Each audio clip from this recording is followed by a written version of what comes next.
Shalom and welcome back to News Bytes.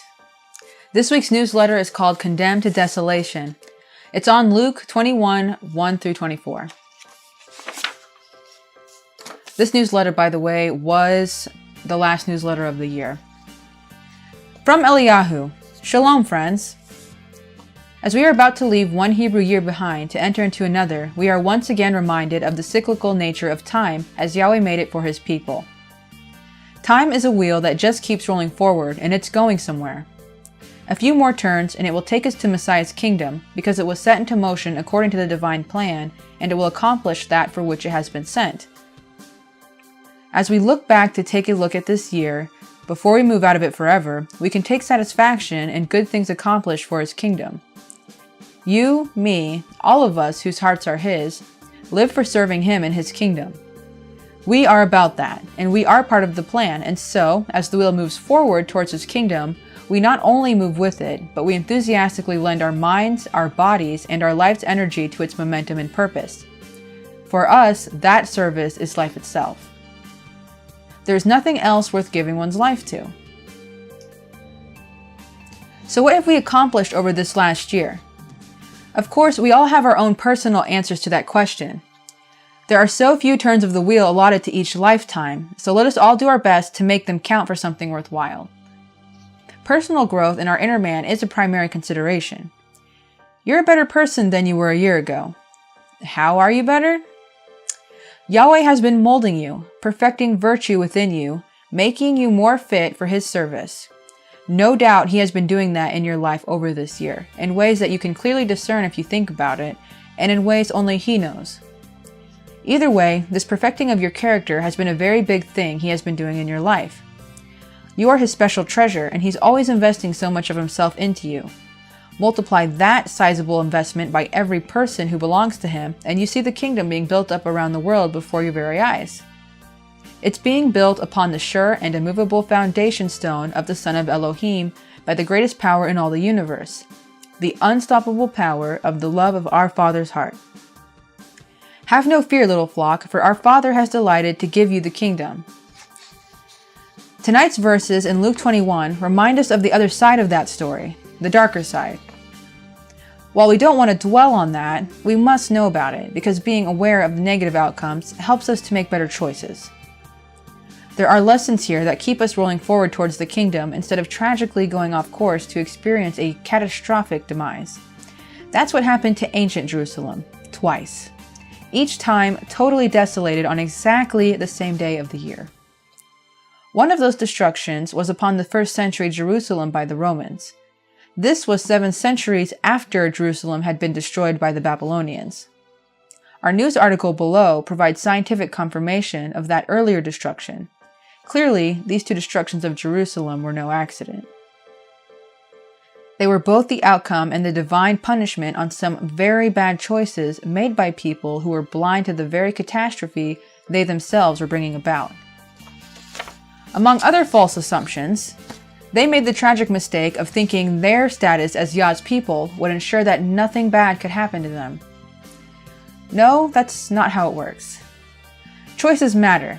Some choices can be so wrong they bring on utter destruction.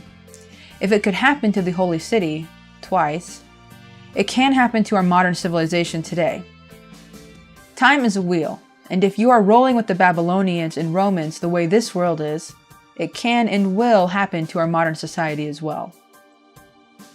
If you know the signs from the earlier cycles of destruction, you're surely seeing them everywhere before your eyes today, signaling the imminent demise of the world system.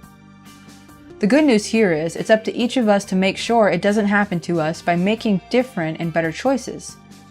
Yes, Yahweh has better things in mind for you, but you must cooperate with his plan to benefit from those things. And of course, that's why you're here. So what are we going to be doing in the new year? We're going to keep rolling on towards the kingdom. Now I'm going to go ahead and read that article that Eliyahu mentioned. Here's a note from him first, though. The most recent discovery reported below needs to be understood in context with similar discoveries of hardened clay seal impressions called boule from the City of David excavations. Some are impressions of names of people reported in scripture. One example is Gemaryahu, son of Shaphan, a high official at the court of King Jehoiakim of Judah, who served just before the destruction of Jerusalem by the Babylonians, mentioned in Jeremiah 36, 10-12, and chapter 25. Another is Azaryahu, son of Hilkiyahu, a priest who served in the temple in Jerusalem during the same general time frame, 1 Chronicles 9:11. The Babylonians burnt the city to the ground, which fired the clay bullae, preserving them intact, to be discovered, confirming scripture in these last days. In view of unmistakable biblical names on multiple bullae previously found, the discovery of yet another bearing the name and title of a biblical character leaves no doubt that what we already know is true. The Bible is a book of accurate history. I'm including a photo of the bullae with this note from the same time period, discovered in the excavated remains of just one house in the city of David. Now, with the article. A 2,600-year-old seal from the kingdom of Judah bearing the inscription, "Belonging to Nathan Melech, servant of the king," was recently discovered in the city of David according to an announcement on Sunday. The seal was deciphered by Dr. Anat Mendel Gaberovich of the Hebrew University of Jerusalem and the Center for the Study of Ancient Jerusalem. Quote, "Although it is not possible to determine with complete certainty that the Nathan Melech who is mentioned in the Bible was in fact the owner of the stamp, it's impossible to ignore some of the details that link them together," Mendel Gaberovich said. The statement notes that the name Nathan Melech appears once in the Hebrew Bible in 2 Kings chapter 23 verse 11, where he is described as an official in the court of King Josiah. The clay bulla, steel impression, along with other artifacts, were discovered inside a public building that was destroyed during the destruction of the first temple and was uncovered during the archaeological excavation of the Gavadi parking lot in the City of David National Park in Jerusalem. The dig was conducted by archaeologists from the Israel Antiquities Authority and the Tel Aviv University. Quote, "They joined the bullae and stamps bearing names written in ancient Hebrew script, which were discovered in the various excavations that have been conducted in the city of David until today. These artifacts attest to the highly developed system of administration in the kingdom of Judah and add considerable information to our understanding of the economic status of Jerusalem and its administrative system during the First Temple period, as well as personal information about the king's closest officials and administrators who lived and worked in the city." End quote. They added the discovery helps provide a window into that era.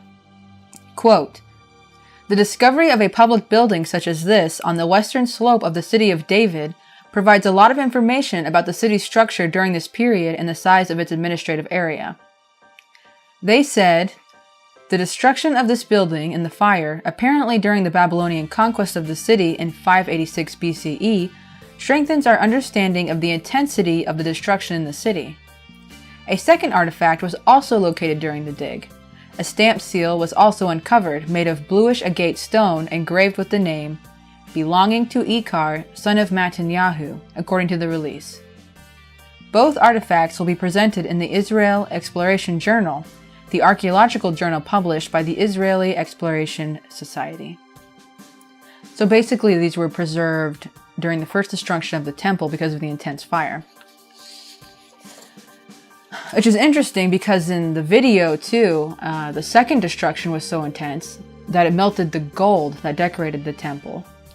And you can find out more about that in the video. So, thanks for joining me.